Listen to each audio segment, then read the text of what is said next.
सुप्रभात प्रिय विद्यार्थियों, मैं डॉक्टर शालिनी मूलचंदानी, सह आचार्य एवं विभागाध्यक्ष, राजकीय डूंगर महाविद्यालय बीकानेर।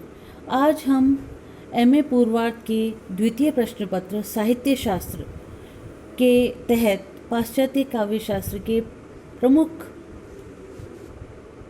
दार्शनिक टी.एस. इलियट पर बात करेंगे।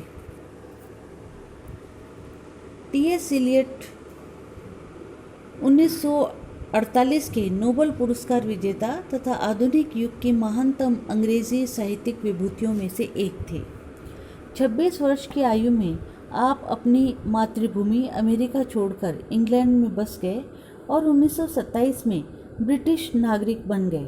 आपने नाटक, कविता और समालोचना तीनों क्षेत्रों में महान ख्याति प्राप्त की है तथा आधुनिक युग के प्राय सभी प्रसिद्ध लेखकों को प्रभावित किया है। वे स्वयं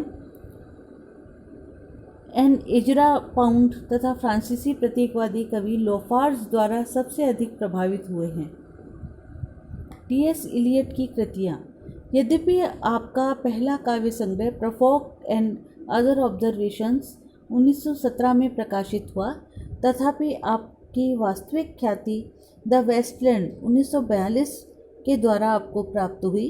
मुक्त छंद में लिखे और विभिन्न साहित्यिक संदर्भों एवं उद्धरणों से पूर्ण इस काव्य में समाज की तत्कालीन परिस्थिति का अत्यंत नैराश्यपूर्ण चित्र खींचा गया है। इसमें कवि ने जानबूझकर अनाकर्षक एवं कुरूप उपमानों का प्रयोग किया है, जिससे वह पाठकों की भावना को ठेस पहुंचाकर उन्हें समाज की वास्तविक दशा का ज्ञान करा सके। उसके मत में संसार एक मरुभूमि है, आध्यात्मिक दृष्टि से अनुर्वर और भौतिक दृष्टि से अस्त व्यस्त। टी.एस. इलियट के मत में संसार एक मरुभूमि है, आध्यात्मिक दृष्टि से अनुर्वर और भौतिक दृष्टि से अस्त व्यस्त। इसके बाद की रचनाओं में हमें एक दूसरा ही दृष्टिकोण मिलता है, जो धार्मिकता की भावना से पूर्ण है और जिसका परम विकास ऐश वेंसडे और फॉर क्वारंटेटस में हुआ।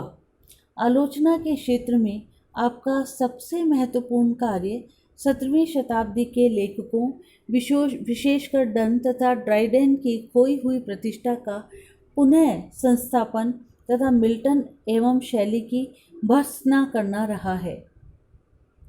दांते की भी आपने नई व्याख्या प्रस्तुत की है। वैसे तो आपने कई सौ आलोचनाएं लिखी हैं, परंतु the sacred would, the use of poetry and the use of criticism 1933 में प्रकाशित तथा ऑन पोएट्री एंड पोइट्स 1957 विशेष रूप से उल्लेखनीय कृतियां हैं। आपने 5 नाटकों की भी रचना की है। Murder in the cathedral 1935, family reunion 1939, the cocktail party 1950, the confidential clock 1955, the Elder statement 1958, ये सभी पद्य में लिखे गए हैं एवं रंगमंच पर बहुत लोकप्रिय हुए हैं। मर्डर इन द कैथेड्रल पर फिल्म भी बन चुकी है। धन्यवाद मित्रों, आप मेरे चैनल को लाइक और सब्सक्राइब ज़रूर कीजिए।